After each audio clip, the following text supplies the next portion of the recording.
Assalamualaikum warahmatullahi wabarakatuh, sahabat channel Bapak Milenial yang kami hormati. Kita masuk nih ke kisah yang ke-8 ya. Kisah yang ke-8 tentang sahabat selanjutnya. Betapa sahabat-sahabat Rasul itu unik sekali. Ada yang mengejar pahala itu lewat ilmu, ada yang mengejar pahala itu lewat tenaga, ada juga yang mengejar pahala itu lewat materi. Nah, hari ini kita akan belajar orang yang mengejar ilmu orang yang mengejar keutamaan di sisi Allah dengan hidup sederhana, dengan kemiskinan yang dia terima.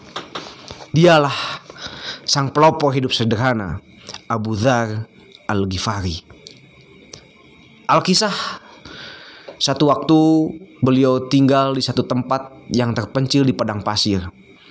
Sampai beliau hendak meninggal dunia. Bahkan ketika sakaratul maut, istrinya menangis. Bukan menangis karena ditinggalkan oleh suaminya, tapi menangis karena sehabis beliau meninggal tidak ada kafan untuk beliau dikebumikan. Maka Abu Dzar tersenyum dan berbisik kepada istrinya, "Wahai istriku, Rasulullah SAW sungguhnya pernah bersabda bahwa akan ada satu orang yang meninggal di padang pasir sendirian." Maka kata Abu Dzar Al-Ghifari, "Biarkan aku tergeletak di padang pasir setelah aku menghadapi sakaratul maut." Maka ketika beliau menghadapi sakaratul maut, istrinya tersenyum dan Abu Dzar Al-Ghifari berkata, "Marhaban ya sakaratul maut." Selamat datang wahai sakaratul maut. Luar biasa. Seorang sahabat dengan sakaratul maut masih tersenyum, bahkan mengucapkan selamat datang. Beliau adalah Abu Dzar Al-Ghifari. Sampai beliau tergeletak di padang pasir tersebut, kemudian ditemukan oleh rombongan Abdullah bin Ibnu Mas'ud. Beliau menghampiri orang tersebut dan kemudian beliau membuat kafan serta mengkebumikan jenazah Abu Dzar Al-Ghifari. Sembari menyolatkan, Abu Dzar Al-Ghifari berbisik ke dalam telinganya, "Benar sabda Rasulullah SAW bahwa Abu Dzar dia berangkat sendirian, pulang pun dia sendirian sebatang kara." Kalimat itu Rasulullah SAW ucapkan ketika Rasulullah SAW dalam suatu peperangan. Abu Dzar Al-Ghifari tertinggal oleh rombongan perang Rasulullah SAW. Kenapa bisa tertinggal? Karena Abu Dzar ketika saat itu menggunakan keledai yang kurus dan kecil. Kenapa kurus dan kecil? Karena itulah harta yang dia miliki satu-satunya. Saking sederhananya, keledai yang dia gunakan untuk berperang pun keledai yang tidak layak untuk dia pakai. Sehingga ketika rombongan Rasulullah SAW berangkat, beliau tertinggal. Dan kemudian si keledai kurus itu beliau tinggalkan di jalan dan beliau sedekahkan. Sehingga beliau menempuh perjalanan menuju ketertinggalan dari rombongan Rasul itu dengan berjalan kaki sambil berlari. Sekali-kali jalan kaki, sekali-kali berlari. Maka kata Rasulullah SAW, "Siapa di antara kita yang tertinggal?" Maka kata Abdullah bin Mas'ud, "Jundub bin Junadah atau Abu Dzar Al-Ghifari." Maka kata Rasulullah SAW, "Sungguh dia akan berangkat sendirian, pulang pun sendirian." Betapa luar biasa. Sosok sederhana inilah yang kemudian menginspirasi setiap orang, yang amat sangat dicintai oleh semua rakyatnya.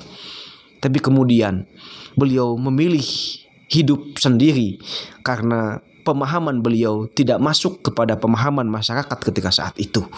Saking sederhana hidup yang dia miliki. Maka hadirin rahimakumullah, pelajaran mahal dari Abu Dzar Al-Ghifari ini adalah tentang pelopor kesederhanaan.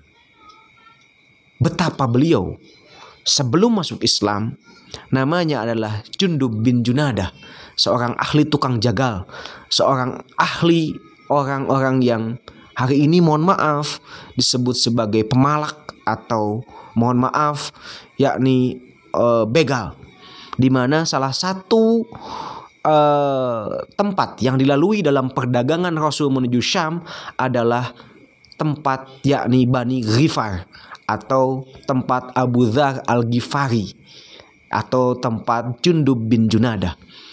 Satu waktu Jundub bin Junadah ini atau Abu Dzar Al-Ghifari, Abu Dzar asal kota Ghifar ini menemukan cahaya Islam.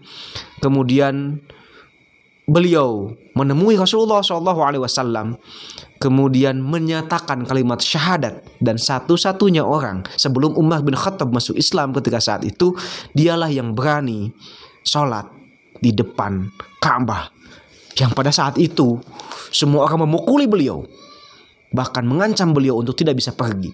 Sampai ada satu orang dari orang Quraisy yang mengatakan bahwa hati-hati, ketika engkau mencelakai orang Ghifar ini, suatu saat engkau lewat jalan ke Ghifar, engkau akan dibegal karena ada orang Ghifar yang engkau siksa di Mekah.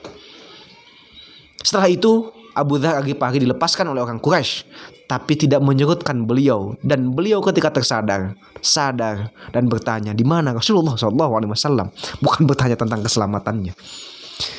Sampai suatu saat ketika dia mendapatkan cahaya Islam tersebut, betapa mulianya akhlak Rasulullah SAW, dia pulang ke Ghifar, dia pulang ke suku Aslam dan menyebarkan Islam di sana dengan beberapa orang yang diutus oleh Rasulullah SAW. Sampai suatu ketika Rasulullah SAW sedang ada di Madinah, datanglah rombongan dari Ghifar dan rombongan dari Aslam yang dipimpin oleh Abu Dzar Al-Ghifari.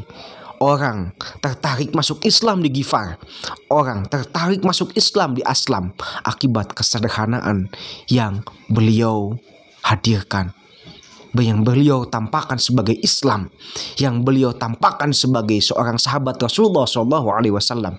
Maka Rasulullah SAW bersabda, Ghifarun ghafarallah, Ghifarallah, Ghifar sesungguhnya sudah diampuni oleh Allah Subhanahu wa Ta'ala, karena berbondong-bondong orang Ghifar dan orang Aslam diislamkan oleh Abu Dzar Al-Ghifari dengan satu dakwah, yakni metode hidup sederhana.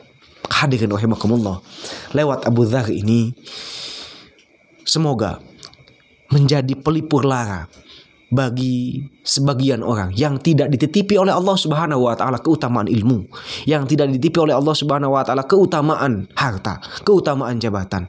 Maka ya lewat Abu Dzar Al-Ghifari ini, lewat Jundub bin Junadah ini, Allah hadirkan ternyata jalan menuju surga itu terbentang luas. Mari kita raih jalan terbentang menuju surga itu, di antaranya lewat sosok Abu Dzar Al-Ghifari, lewat kesederhanaan hidup. Wallahu a'lam bishawab. Assalamualaikum warahmatullahi wabarakatuh.